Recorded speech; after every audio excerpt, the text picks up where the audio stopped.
कहा जाता है कि इस गांव में हर साल अमावस्या की रात एक बारात निकलती है, लेकिन यह बारात इंसानों की नहीं होती। ये बारात होती है आत्माओं की, और इसकी सबसे डरावनी सवारी है लाल जोड़े में खड़ी भूतिया दुल्हन। यह कहानी है रूपा की। रूपा एक खूबसूरत लड़की थी जिसकी शादी बड़े धूमधाम से तय हुई थी। गांव में खुशी का माहौल था, लेकिन शादी की रात दूल्हे की रहस्यमयी मौत हो गई। कुछ कहते हैं कि सांप ने काट लिया, कुछ कहते हैं कि उस रात दूल्हे पर किसी दुष्ट आत्मा का साया था। रूपा की शादी अधूरी रह गई और उसी पल उसकी जिंदगी भी। रूपा उस रात लाल जोड़े में ही मर गई। कहते हैं उसकी आत्मा को शांति नहीं मिली। वह आज भी उसी जोड़े में गांव के बाहर की पगडंडी पर खड़ी मिलती है, और जिसे भी वह दिख जाती है उसकी जिंदगी कभी पहले जैसी नहीं रहती। गांव के कुछ नौजवान दोस्तों ने मजाक करने के लिए उस पगडंडी पर जाने की ठानी। रात का समय था, चारों तरफ अंधेरा और सिर्फ झींगुरों की आवाज। अचानक दूर से एक दुल्हन नजर आई, लाल जोड़े में सजी हुई। उसके हाथ में दिया जल रहा था और सिर से घूंघट डला था। ये तो कोई लड़की है जो हमें डराने आई है। लेकिन जब वे पास गए तो घूंघट धीरे धीरे उठा और चेहरा सामने आया। चेहरा आधा इंसानी और आधा सड़ा हुआ कंकाल।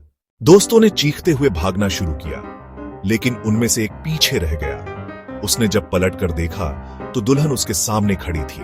उसकी आंखें लाल आग जैसी चमक रही थीं, और अगले ही पल वो दोस्त जमीन पर गिर पड़ा।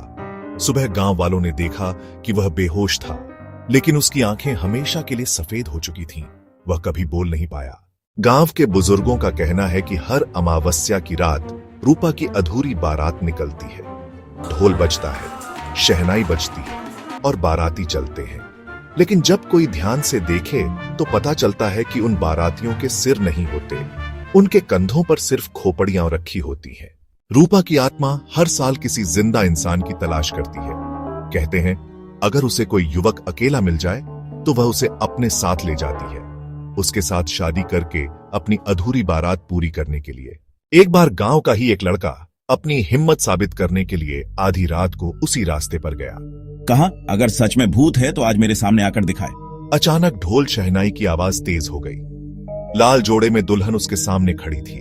उसके पांव जमीन को छुए बिना हवा में लटक रहे थे। वह धीरे धीरे लड़के के पास आई और उसकी गर्दन पर हाथ रखा। अगली सुबह लोगों ने उसकी लाश उसी पगडंडी पर पड़ी देखी। उसके बाद गांव के लोग कभी उस रास्ते से नहीं गुजरे, लेकिन कहते हैं जिसने भी जिज्ञासा में वहां जाने की कोशिश की वह कभी लौटकर नहीं आया। उसकी चीखें सिर्फ हवाओं में सुनाई देती हैं। आज भी अमावस्या की रात उस सुनसान रास्ते से शहनाई की आवाज आती है। लाल जोड़े में दुल्हन खड़ी मिलती है।